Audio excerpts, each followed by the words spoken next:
Já foi comprovado que, no dia a dia das fazendas, a produtividade na pecuária é impactada quando ocorrem situações de estresse com os animais. Por isso, no programa Noticiário Tortuga de hoje, nós vamos trazer um bate-papo com um especialista sobre o assunto, sobre bem-estar animal, respondendo algumas das dúvidas que vocês deixaram lá nas nossas redes sociais, @tortuga.dsm. Inclusive, nos sigam por lá para você participar das nossas próximas enquetes. Vamos acompanhar agora a entrevista.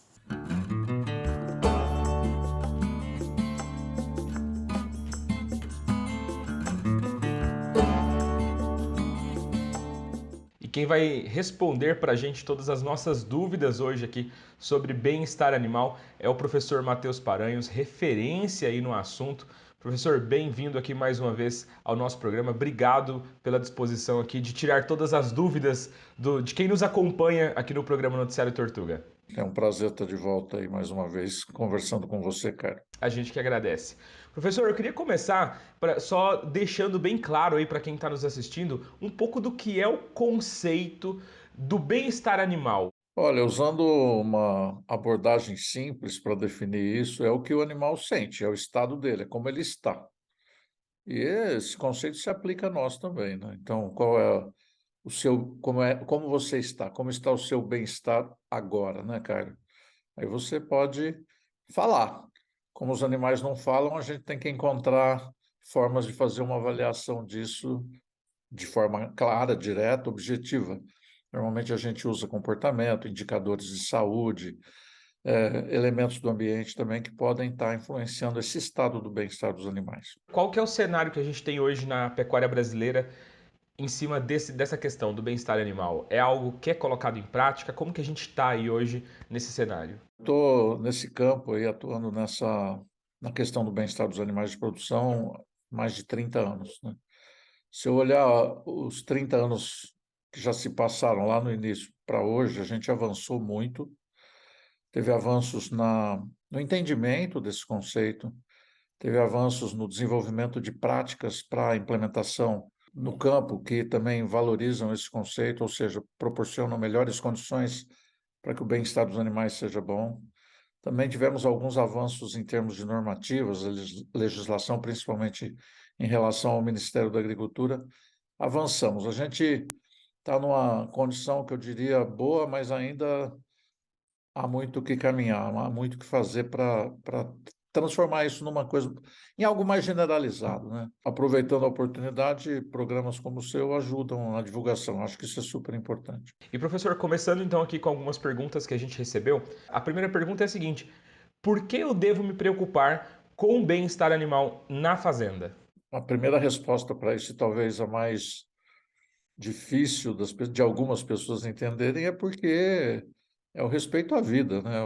Todos os animais vertebrados, que são os animais que compõem aí essa variedade de cadeias produtivas, são sencientes. O que que significa isso? Eles são capazes de sentir, exatamente como nós sentimos, medo, dor, calor, aflição, etc. Essa é a primeira resposta, mas talvez ela não convença muita gente. Então, a segunda resposta, que é mais convincente, é que uma vez que você melhora o bem-estar dos animais, você melhora o bem-estar também das pessoas que estão trabalhando com ele, você melhora a resposta produtiva desses animais, até porque o trabalho se torna mais eficiente e há uma redução expressiva de perdas. Enfim, é ganha-ganha, todo mundo se beneficia. O animal, obviamente, porque você está promovendo esse estado de bem-estar próprio dele, você está diminuindo o risco de acidentes com os funcionários da fazenda e você tem uma renda maior, porque, por exemplo, usando aí o gado de corte, que é a área que eu trabalho mais, tem mais bezerro desmamado e mais pesado no final do período de cria aí, por exemplo. Nós recebemos duas perguntas aqui, na verdade, algumas perguntas e a gente resumiu elas em duas. Que uma é a preocupação do produtor para a gente começar com o bem-estar animal para animais criados a pasto. Quais seriam os pontos específicos para essa modalidade de manejo? O cara, é o seguinte, nós não oferecemos bem-estar animal, nós oferecemos condições que aumentam a probabilidade dos animais terem uma boa condição de bem-estar, certo? Porque, de fato, como eu falei antes, bem-estar é o estado do animal. Então, eu vou dar alguns exemplos fáceis aqui, né? No caso de estresse por calor, você sentir muito calor, obviamente eu ofereço o quê? Sombra, algum recurso que diminui essa fonte de calor, no caso aí da radiação solar, a sombra nos protege da radiação solar e minimiza esse estresse. Esse é um exemplo mais fácil de dar aí com relação aos bovinos mantidos a pasto. Oferecer um bom alimento é o outro elemento importante que vai garantir que esse animal esteja bem nutrido, nenhuma deficiência nutricional. Mas olha só, é importante falar, isso não garante que ele vai comer esse alimento. Vamos supor que fosse um suplemento.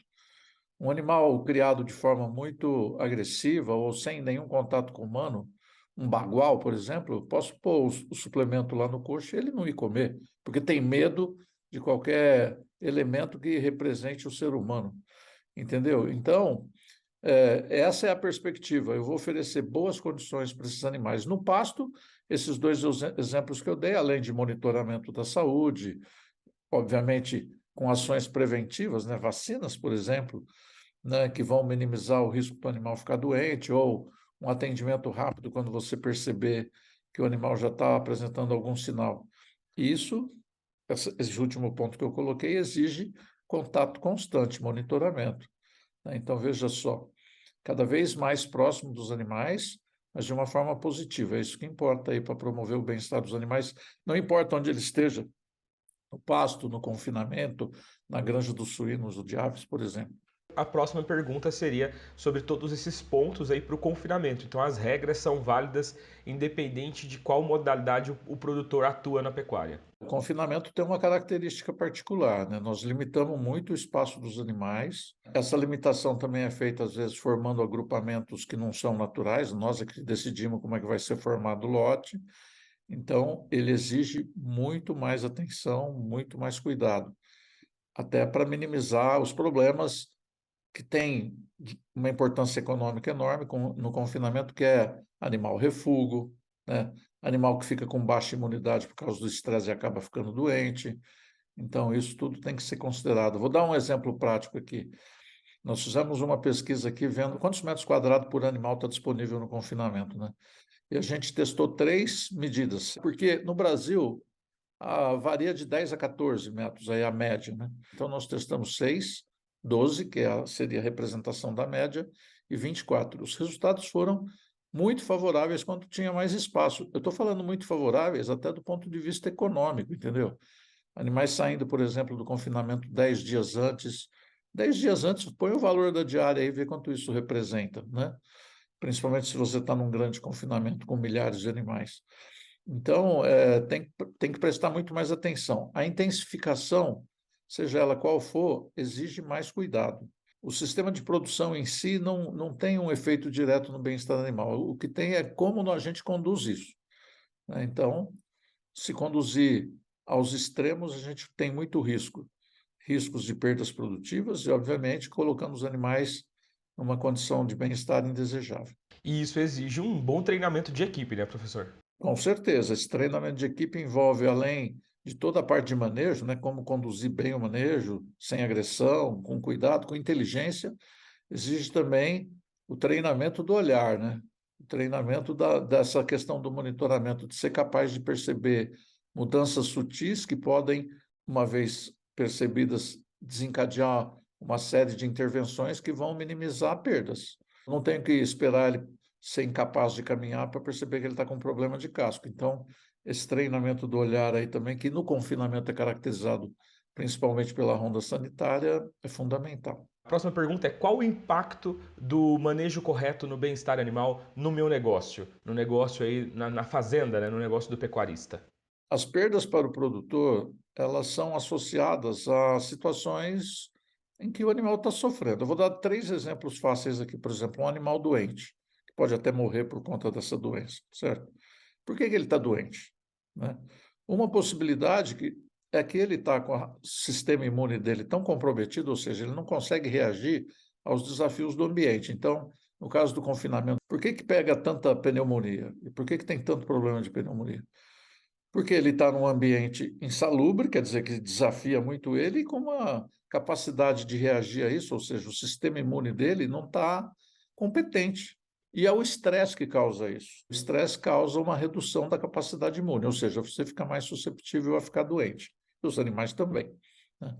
Um segundo ponto Aí já dando um foco, vamos dizer, no manejo no curral, um animal estressado, normalmente ele tem a tendência de fazer uma entre duas coisas, ou fugir, então ele tenta pular a cerca do curral, fica correndo de um lado para o outro, ou te atacar quando ele se sente ameaçado e não tem como fugir. Isso não é bom para ninguém, até porque essas duas situações podem resultar em acidentes que levam à fratura nos animais, por exemplo, ou então, mais grave ainda, acidentes com os trabalhadores. Nós não queremos isso, certo?